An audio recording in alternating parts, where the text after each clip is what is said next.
Mom abandoned me for her new family, then demands I fund college for her kids. Okay, here goes. To really get why I'm so pissed, I need to rewind a bit. My mom had me young, like just turned 20. My dad? Well, he was basically a sperm donor. Mom told me he bailed the second he heard pregnant. They weren't even together long, so she let him go without asking for child support or anything. Just washed her hands of him. She said it was easier that way. And honestly, as a kid, I didn't really get it. I just knew I didn't have a dad around, and that was that. I was raised by mom and my grandparents. They were pretty solid, always there when we needed them, and they helped mom get her act together. She finished school, got a decent job, and things were okay for a while. I'd say we had a normal single-parent family life. She dated a few guys here and there, nothing serious. Then came Tom. I was about 8 when mom met Tom. I don't remember the exact details, but I remember her coming home looking all giddy, like she'd just hit the jackpot or something. And you know, as a kid, you don't think too hard about this stuff. I was just like, cool, mom's happy. When Tom started coming around more, I thought it was kind of nice. He was all right, didn't give me any grief, and he'd play catch with me sometimes or take me to the park. Normal stuff. Fast forward a few years, and they're getting married. I was around 12 at the time, and while I wasn't exactly super close to Tom, I didn't mind him either. He was just there. We weren't a tight-knit family or anything, but we got along, and that was enough for me. After they got married, things changed a little. I noticed my mom being a bit more distant.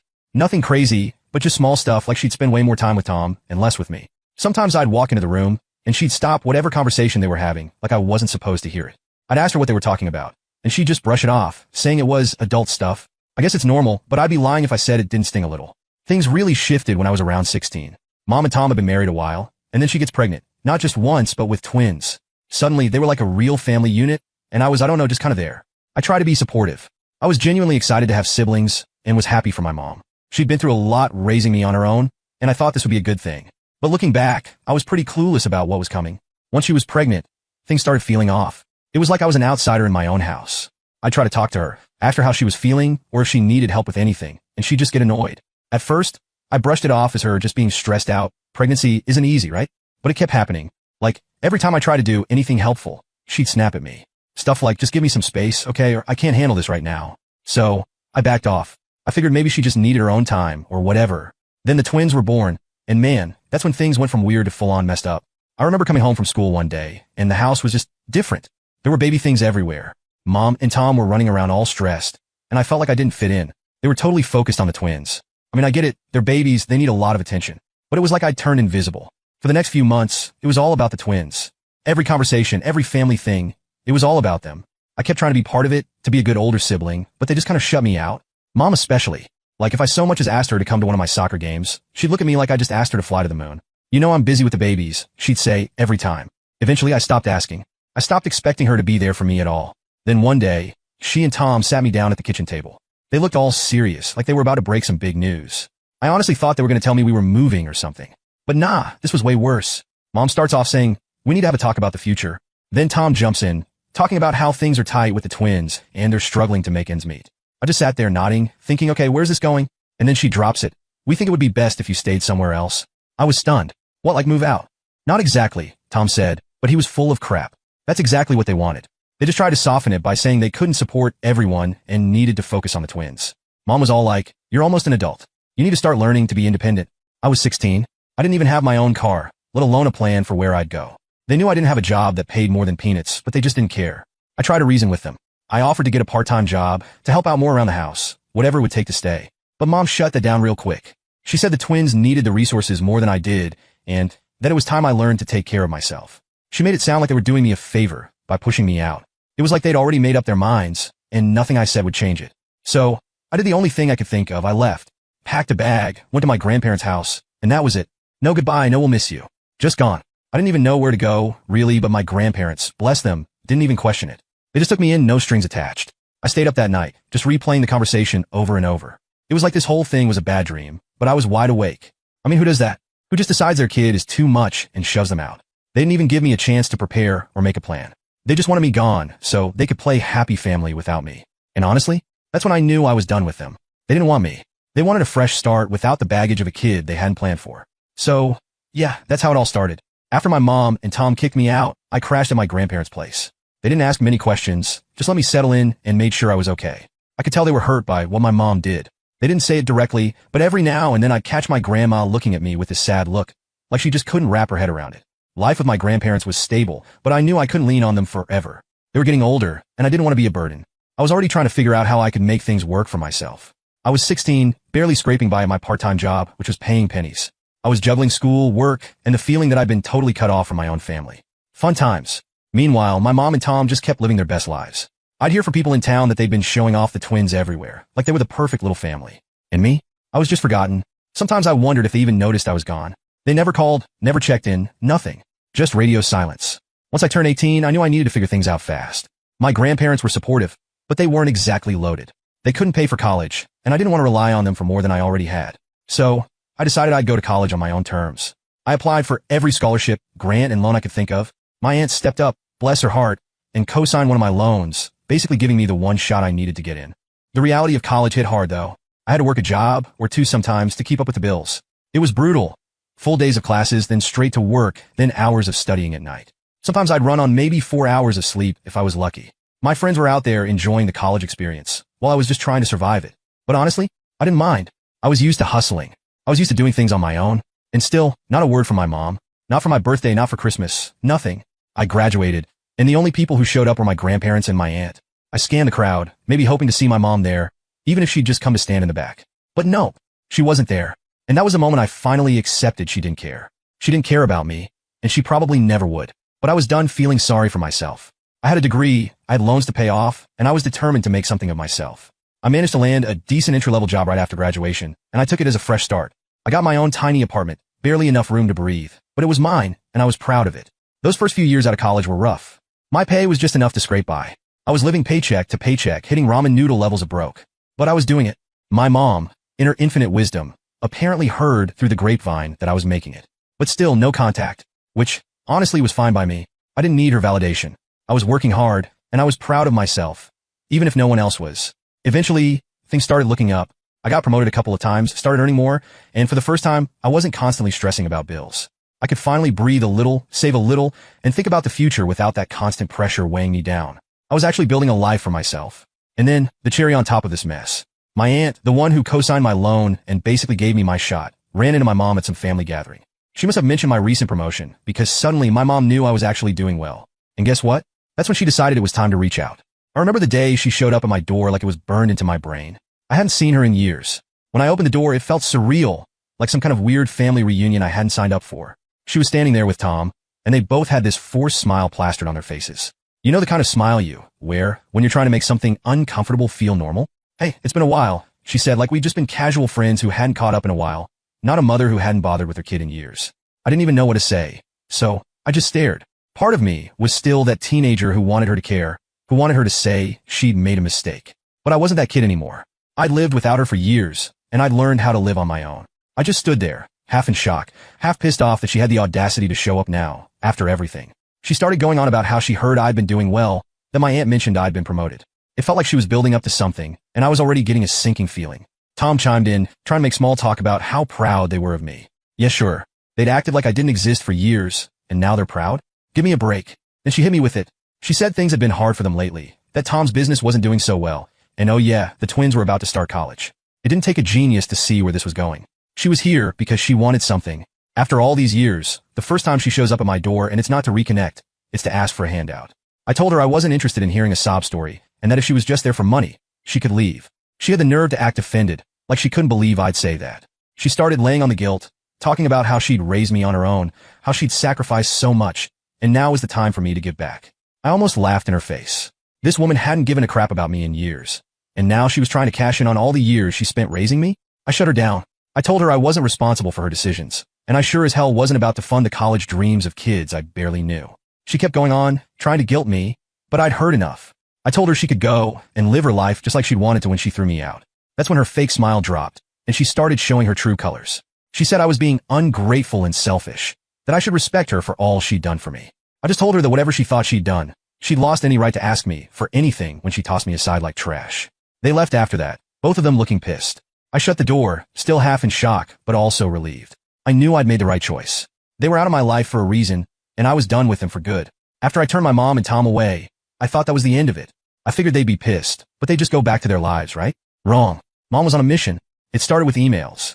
I'd blocked her everywhere else, so she went old school and started blowing up my inbox. And it wasn't just 1 or 2 emails. It was constant. Every time I'd check my messages, there'd be a new one from her. The emails were a trip. She'd start off all sweet, talking about how she missed me and how it hurt that we'd grown so far apart. But as soon as I didn't respond, she'd get nasty. She started listing all the sacrifices she'd made for me like she was running some kind of mom scoreboard. I did everything for you, she'd say, and this is how you repay me? Then she'd go on about how I was selfish for not helping my family now that I was successful. The guilt tripping was turned up to 11. I ignored it at first. I'd learned to tune her out years ago, so I just thought she'd eventually get tired and stop.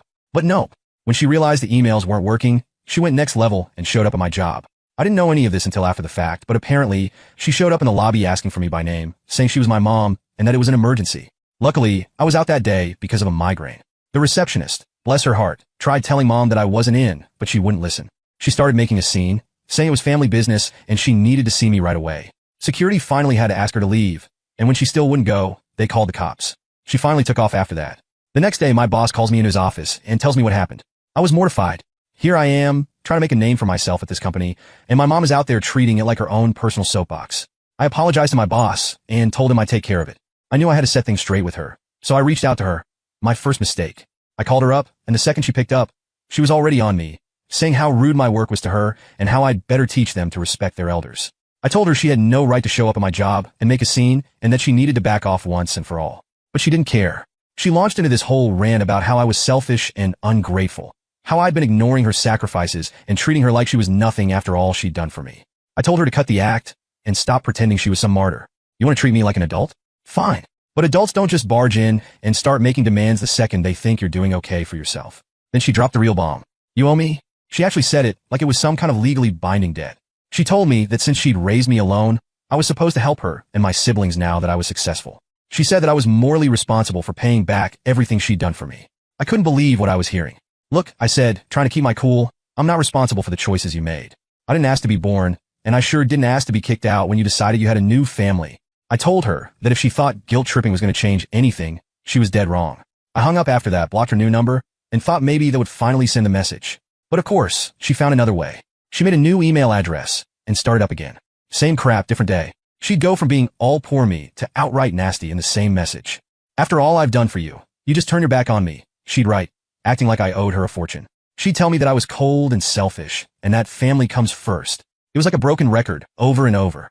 My grandparents were still in contact with her, mostly because they wanted to see the twins now and then. They didn't want to lose their relationship with my half-siblings, and I got that. I didn't ask them to pick sides or anything. But eventually, the whole situation came up when I was over at their house, and they asked what was going on. I laid it all out for them. Everything she'd been doing, all the demands she'd made. My grandpa just shook his head, and my grandma was practically speechless. They were as disgusted as I was, but they told me they'd try talking to her. They must have had a conversation, because the emails stopped for a little while. I thought maybe, just maybe, she'd finally backed off. I even let myself relax a bit, thinking I'd gotten through to her. But nope, not even close. One day, I got an email, but this one wasn't like the others. It was short, just a few lines, but it was loaded with threats. She said that if I didn't meet with her, she'd have to take further action. She didn't specify what that meant, but the tone was clear. She was trying to scare me into giving in. I didn't know if she was serious or if it was just another one of her guilt-tripping tactics, but it was enough to get me looking over my shoulder. I ended up reaching out to my aunt, the same one who co-signed my loan, and explained what was going on. She was furious, saying my mom was way out of line and that I should just go no contact for good. She suggested that I talk to a lawyer, maybe even consider a restraining order. I wasn't sure if that was overkill or not, but at this point, I was so fed up that I was willing to consider it. I replied to my mom's email, trying to keep it brief and professional, just saying I wouldn't be meeting with her and that she needed to stop contacting me. I told her that if she kept harassing me, I'd be forced to take legal action. I hoped it would scare her off, but honestly, I doubted it. Mom wasn't the type to back down when she thought she was owed something. Sure enough, the next morning, there was a voicemail from her, practically begging me to reconsider. She said she was desperate, that things had gotten so bad for her and Tom, and she couldn't believe I'd just leave them hanging. I listened to it once, deleted it, and blocked the number. I was done. For the first time, I finally saw her for who she really was. She wasn't here to reconnect, to make amends, or to build a relationship. She just saw me as a way out of her mess, and she was willing to do whatever it took to guilt me, threaten me, and manipulate me into giving her what she wanted. So, yeah, I had my answer. She'd burned that bridge long ago, and now she was standing in the ashes, wondering why I wouldn't help her rebuild. And after everything, I was perfectly fine leaving it all behind. Update. After I blocked my mom's number and ignored her emails, I thought maybe, just maybe, I'd finally gotten the point across. I was clear with her. I didn't owe her anything, I wasn't going to fund her life, and if she kept pushing, I'd get legal help. I honestly thought that was the end of it, but I clearly underestimated just how desperate she'd become. The woman was relentless. A week after the last voicemail, I got home from work and saw her car parked outside my apartment building. I froze, feeling a mix of anger and dread. This woman just didn't know when to quit. I knew if I went inside, it would probably turn into a full-blown confrontation, but I couldn't exactly avoid going home either. I took a deep breath, walked past her car, and tried to ignore her as I headed up to my apartment. I hoped she'd get the hint and leave, but as soon as I got to my door, I heard footsteps behind me. She followed me up. Before I could even get my keys in the lock, she started on her usual spiel. "Do you really think this is fair?" she demanded, her voice all shaky like she was about to cry. "After everything I did for you, you're just going to turn your back on me?" I didn't even want to engage, but I was tired. Tired of the emails, tired of the voicemails, tired of the guilt tripping and the surprise pop-ups. I turned around and faced her, trying to keep my cool. "Look, we've already been over this," I said, keeping my voice steady. "You decided I wasn't part of your family years ago. I don't owe you anything. So stop showing up at my job, stop emailing me, and stop coming to my apartment." She looked at me like I just slapped her. "You're acting like I kicked you out for no reason. You were old enough to take care of yourself. You didn't need me anymore," she argued, her voice rising. "But now you have a responsibility to your siblings. They're family." I couldn't believe the nerve. "You're right. I didn't need you. I figured it out on my own. But guess what? That means I don't owe you or anyone else a thing." That's when she lost it. She started yelling about how ungrateful I was, how she sacrificed everything to raise me alone, and how I was turning my back on her when she needed me most. It felt like we were stuck in this endless loop where she'd ran about all the things she'd done for me, like I was supposed to be eternally grateful. But the way I saw it, a parent doesn't get to hold raising their kid over their head forever, especially not when they kick that kid out when it's convenient. I tried to walk inside, but she stepped forward and blocked me. I told her again that she needed to leave, but she just kept going, switching from angry to pathetic in the blink of an eye. "Please," she begged, her voice breaking. "I have nowhere else to turn. The twins need a chance. I just need a little help. That's all. After everything I've done, you can't just leave us like this." At that point, I'd had enough. I took out my phone and told her that if she didn't leave, I'd call the police. She looked stunned, like she hadn't expected me to take it that far. But I was serious. I wasn't going to keep putting up with this. She must have seen that I meant it because she finally stepped back, looking defeated. She muttered something about me being heartless and cold, but I didn't care. I'd heard it all before. She turned and stormed off down the hall, but before she disappeared, she threw one last thing over her shoulder. "You'll regret this someday. Family is all you have. When everyone else turns their back, you'll remember who took care of you." I just stood there, watching her walk away, feeling this mix of relief and sadness. I knew she wouldn't change, but it was like a final nail in the coffin. This was the woman who raised me, and all she saw me as now was a meal ticket, a quick fix to her problems. There was no point in hoping for a happy ending with her. She'd made her choice a long time ago, and so had I. I went inside, locked the door, and let out a breath I didn't know I was holding. It felt like I'd finally taken the last step in closing that chapter of my life. She'd shown me over and over who she really was, and I was done pretending she'd ever be anything else. The next day, I reached out to a lawyer to talk about a restraining order. I didn't know if I had enough to actually get one, but I figured it was worth looking into. I wasn't going to live my life constantly looking over my shoulder, waiting for her to show up. The lawyer advised me to document everything: emails, voicemails, the incident at my job, and now her coming to my apartment. He said it might be enough to build a case, but he'd keep me posted. For the first time in years, I felt like I was finally taking control. I wasn't just reacting to her anymore. I was putting up a wall and making it clear that I wasn't here to be manipulated or guilt-tripped. I'd spent years feeling like I was just a burden to her, someone she tolerated until she found something better. But now I knew better. I didn't need her approval or her love, if that's what you could even call it. Over the next few weeks, I focused on myself. I threw myself into work, spent time with friends, and even started thinking about moving to a new apartment. It felt like the perfect time to start fresh, away from all the drama she kept dragging me into. I was ready to build a life on my own terms, without her hovering in the background, waiting for her next chance to swoop in. Final update. So here we are. After everything I've been through with my mom, I thought I'd seen it all: the guilt trips, the stalking at my job, showing up at my apartment unannounced. But just when I thought she'd finally backed off, she managed to outdo herself in the worst possible way. A few days after my last post, I got home from work and found her waiting outside my door again. This time, she looked completely unhinged, like she hadn't slept in days. Eyes all bloodshot, practically vibrating with anger. I knew right then that this wasn't going to be one of her usual "let's talk" situations. Before I could even say a word, she started screaming at me. I couldn't catch everything, but it was the usual crap. Selfish, ungrateful, you'll regret this. But then she got physical. She grabbed my arm, yanked me, and started screaming that I was ruining her life, that I owed her for everything she'd done for me. I pulled away, told her to get out of my face, and reached for my phone to call the cops. That's when she really lost it. She actually lunged at me, knocking the phone out of my hand and shoving me against the wall. I couldn't believe it. I never thought she'd go this far, but there she was, completely losing her mind, trying to physically intimidate me. Luckily, one of my neighbors heard the commotion and came out to see what was happening. When they saw what was going on, they called the police right away. The cops showed up within minutes, thank God, and they separated us. My mom was still screaming, going on about how I was abandoning my family and how I'd pay for this. The cops took her outside, and I finally got a chance to explain the whole mess to them. I told them everything, how she'd been harassing me, showing up at my job, ambushing me in my apartment, and now this. After a bit of back and forth, they ended up arresting her for assault.